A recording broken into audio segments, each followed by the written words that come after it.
Hello बच्चों, कैसे हो आप सभी। आशा करती हूँ आप सभी स्वस्थ होंगे। चलिए आज की वर्कशीट शुरू करते हैं बेटा। आज दिनांक है 29 नवंबर 2021 और डीआई द्वारा दी गई वर्कशीट नंबर 120 हम करेंगे, जिसमें दो भाग आए हैं, भाग ए और भाग बी। भाग ए है हमारा हिंदी की कार्यपत्रिका का और भाग बी है हमारा आवर सराउंडिंग यानी हमारे आसपास जो पाठ्य पुस्तक है ईवीएस की उसमें से। तो इसी वीडियो में आपको दोनों भाग कराए जाएंगे, बने रहिए वीडियो के अंत तक। पहले हम करते हैं भाग ए जो हिंदी की कार्यपत्रिका है और कक्षा 4 के लिए। यहां साथ में आप अपना सेक्शन लिखिए, ए बी या सी जो भी आपका सेक्शन है। आज की हमारी जो कार्यपत्रिका है वो है पुनरावृत्ति कार्यपत्रिका, यानी अभी तक हमने जो भी काम किया है उसका हम इसमें अभ्यास करेंगे। यहाँ आपको अपना नाम और यहाँ पर अपने शिक्षक या शिक्षिका का नाम लिखना है। नमस्ते प्यारे बच्चों, आशा करते हैं कि आप सभी स्वस्थ और खुश होंगे। बच्चों, आशा है कि आपने अब तक की सभी कार्यपत्रिकाएं ध्यानपूर्वक करते हुए बहुत सारी नई बातें सीखी होंगी। आइए आगे बढ़ने से पहले उन्हें दोहरा लेते हैं। भाग एक, निम्नलिखित प्रश्नों के उत्तर के लिए दिए गए विकल्पों में से सही विकल्प चुनकर सही का निशान लगाइए।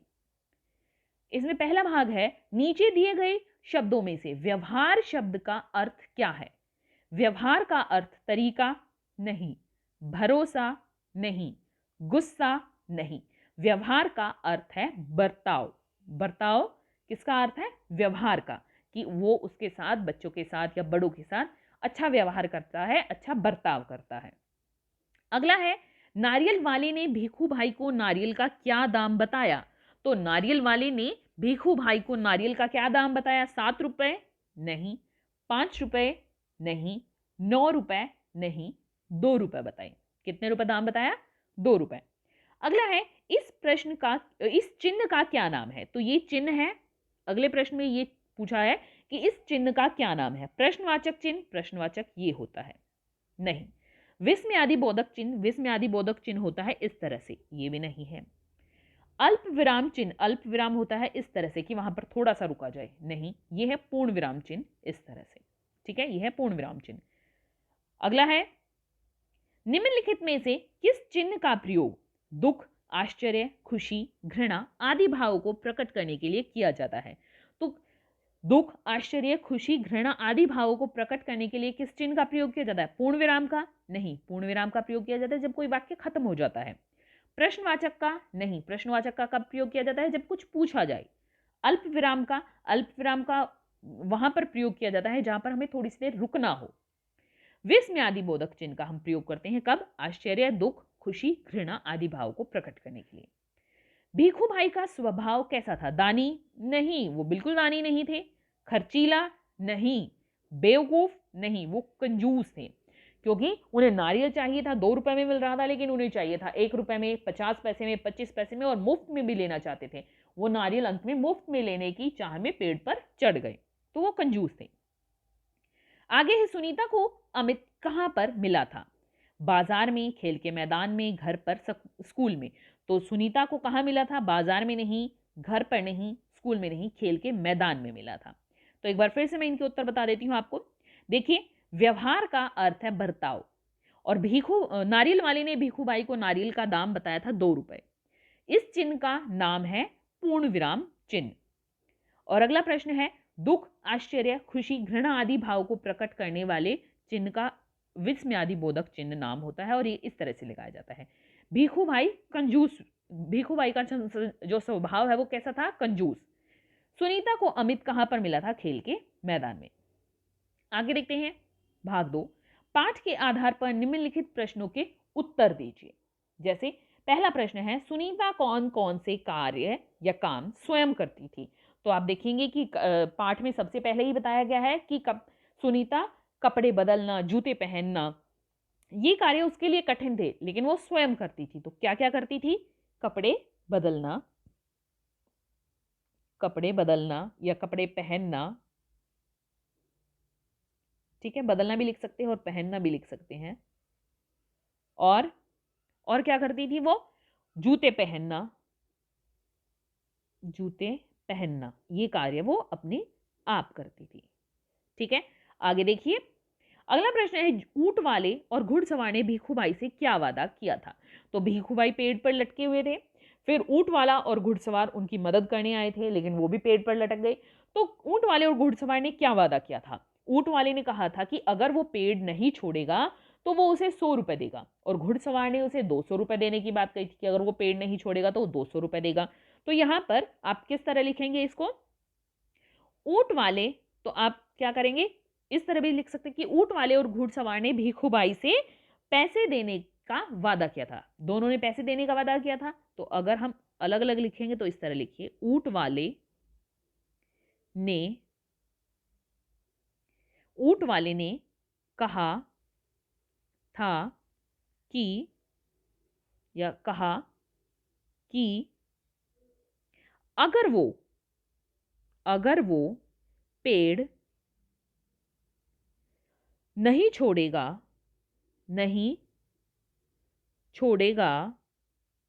तो वो 100 रुपए देगा। तो वो उसे 100 रुपए देगा, 100 रुपए देगा। ठीक है, क्या बोला था? ऊंट वाले ने कहा कि अगर वो पेड़ नहीं छोड़ेगा तो वो उसे 100 रुपए देगा। और घुड़सवार ने क्या लिखिए, और घुड़सवार ने उसे 200 रुपए देने की बात कही, उसे 200 रुपए देने की बात कही, देने की बात की। ठीक है, कैसे लिखेंगे? ऊंट वाले ने कहा कि अगर वो पेड़ नहीं छोड़ेगा तो वो उसे 200 रुपए देगा, और घुड़सवार ने उसे 200 रुपए देने की बात की। अगला है, मंडी में क्या क्या बिक रहा था? तो मंडी में क्या क्या बिक रहा था? आलू, प्याज और गाजर और बंद गोभी। क्या क्या बिक रहा था मंडी में? आलू, प्याज, गाजर और बंद गोभी। अभिभावकों के लिए सुझाव है, बच्चों को बताइए कि हमें किसी के साथ गलत व्यवहार करके उन्हें दुख नहीं पहुंचाना चाहिए। आज का कोविड का मैसेज है, हमें अपने हाथों को साबुन व पानी से नियमित रूप से धोना चाहिए, तभी हम कोरोना से सुरक्षित रह सकते हैं। हिंदी की वर्कशीट यहीं पर खत्म होती है बेटा। अब देखते हैं ईवीएस की वर्कशीट। देखिए, ये है EVS worksheet 120B। EVS worksheet class 4 के लिए। यहाँ आपको अपना नेम और यहाँ अपनी टीचर का नेम फिल करना है। नमस्ते प्यारे बच्चों, हम आशा करते हैं कि आप सभी स्वस्थ एवं सुरक्षित होंगे। प्यारे बच्चों, जैसे रेलगाड़ी से यात्रा करने के लिए रेलवे स्टेशन जाते हैं और बस से यात्रा करने के लिए बस अड्डे पर जाते हैं, वैसे ही हवाई जहाज यानी एरोप्लेन से यात्रा करने के लिए हवाई अड्डा, जिसे हम एयरपोर्ट बोलते हैं, वहां जाते हैं। तो चलिए आज हम एयरपोर्ट से संबंधित कुछ जानकारियां प्राप्त करेंगे। देखिए, पहला प्रश्न, बच्चों नीचे आपको हवाई अड्डे यानी एयरपोर्ट के अलग अलग भाग चित्रों द्वारा दर्शाए गए हैं। अपने टीचर की सहायता से इन चित्रों को पहचान कर इनके नाम अपनी कॉपी में लिखिए। तो यहां पर ऐसा नहीं है कि आपको ये नाम हिंदी में लिखने हैं या इंग्लिश में लिखने हैं। ठीक है, तो आप किसी भी भाषा का प्रयोग कर सकते हैं। बस क्या होता है कि आपको वो समझ आना चाहिए कि उस एरिया में या उस स्थल पर, उस जगह पर क्या काम होता है। ठीक है, देखिए पहला यहां पर देखिए क्या है, ये टिकट काउंटर है। क्या है ये? Ticket counter. यहां पर टिकट मिलती है, टिकट काउंटर। इसे हिंदी में भी लिख सकते हैं और इंग्लिश में भी लिख सकते हैं, काउंटर, टिकट काउंटर। अगला देखिए, यहां पर क्या करता है, ये जहाज इस तरह से नीचे उतरता है, फिर या फिर इस तरह से ऊपर उड़ जाता है, तो उसे हम बोलते हैं रनवे। क्या बोलते हैं उसे? रनवे। जिस जगह से जहाज उड़ता या उतरता है जमीन पर, तो उसे रनवे बोलते हैं। तीसरे में देखिए, ये यहाँ पर क्या कर रहे हैं, ये सभी यहाँ पर कुर्सियों पर बैठकर अपना आराम से अपनी जहाज का आने का या जाने का जो है वो इंतजार कर रहे हैं। ठीक है, जैसे वो पहले आ गए हैं समय से, तो यहाँ पर बैठकर इंतजार कर रहे हैं, उसे हम वेटिंग एरिया बोलते हैं या फिर प्रतीक्षा स्थल। क्या बोलते हैं? वेटिंग एरिया लिखिए या फिर प्रतीक्षा स्थल। ठीक है, आगे देखिए, आगे क्या है, यहां पर सभी अपने बैग रख रहे हैं और वो स्कैन होकर आगे जा रहे हैं, तो इसको हम क्या बोलेंगे? लगेज चेकिंग एरिया, यानी सामान को चेक करने का स्थल। ठीक है, क्या बोलेंगे? सामान को चेक करने की जगह या चेक करने का की मशीन। आप इस तरह से लिख सकते हैं, सामान को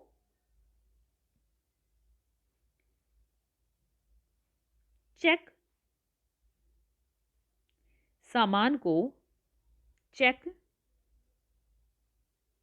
करने का स्थल, या सामान को चेक करने की जगह भी लिख सकते हैं आप, जगह। ठीक है, कि यहाँ पर सामान की चेकिंग होती है। अगला देखिए, यहाँ पर क्या है, ये खाने का सामान मिल रहा है, इसे हम इंग्लिश में कैंटीन बोलते हैं, कैफेटेरिया बोलते हैं। तो यहाँ पर आप लिखेंगे कैंटीन, हिंदी में भी इसे हम कैंटीन ही लिखेंगे। ठीक है, कैंटीन। आगे देखिए, छठे में क्या है, ये यहाँ पर आते हैं तो इस तरह से स्कैन किया जाता है। हो सकता है आपने किसी मेट्रो स्टेशन पर देखा हो या कहीं पर इस तरह से देखा हो कि कोई भी मेल हो, फीमेल हो, बच्चा हो, कोई भी हो, उसको यहाँ पर इस मशीन के यहाँ से आना होता है और फिर यहाँ पर ये इस मशीन से पूरी बॉडी को इस तरह स्कैन किया जाता है। ठीक है, ये प्रवेश द्वार पर होता है। कहाँ होता है? प्रवेश द्वार पर होता है, यानी एंट्रेंस पर होता है। ठीक है, तो इसे आप प्रवेश द्वार कह सकते हैं कि सबसे पहले क्या होता है, वहां पर चेकिंग ही होती है कि ऐसे कोई अलग चीज नहीं लेके आया हो।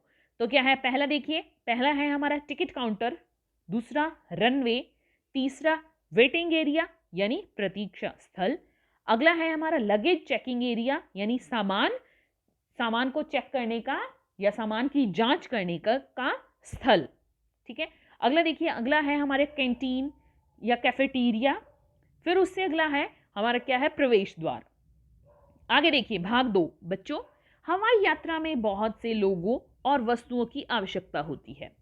नीचे दिए गए चित्रों में दर्शाए गए इन्हीं लोगों और वस्तुओं को संकेत बॉक्स की सहायता से पहचान कर अपनी कॉपी में लिखिए।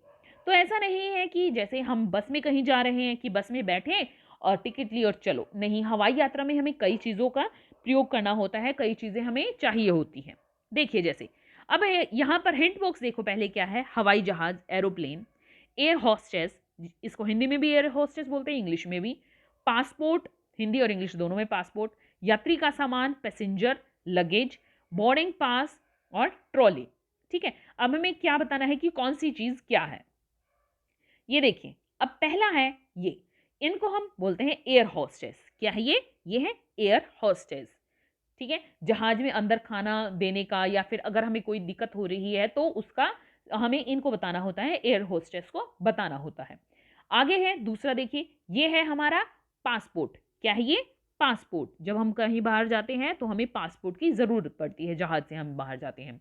तीसरा देखिए, ये क्या है, ये बैग है, बैग में सामान होता है, तो ये इसे हम यात्री का सामान या पैसेंजर लगेज बोलते हैं। लगेज क्या होता है? लगेज सामान को ही कहते हैं। चौथा देखिए, ये क्या है, बोर्डिंग पास। क्या है ये? Boarding pass. ये है फोर्थ वन, यानी चौथा। फिफ्थ देखिए, ये क्या है, इस पे यहां पर सामान रखकर और यहां से पहियों की मदद से इसको आगे हम खिसकाकर लेकर जा सकते हैं। तो ये है ट्रॉली। क्या है ये? ट्रॉली। और छठा देखिए, ये है हमारा हवाई जहाज यानी एरोप्लेन।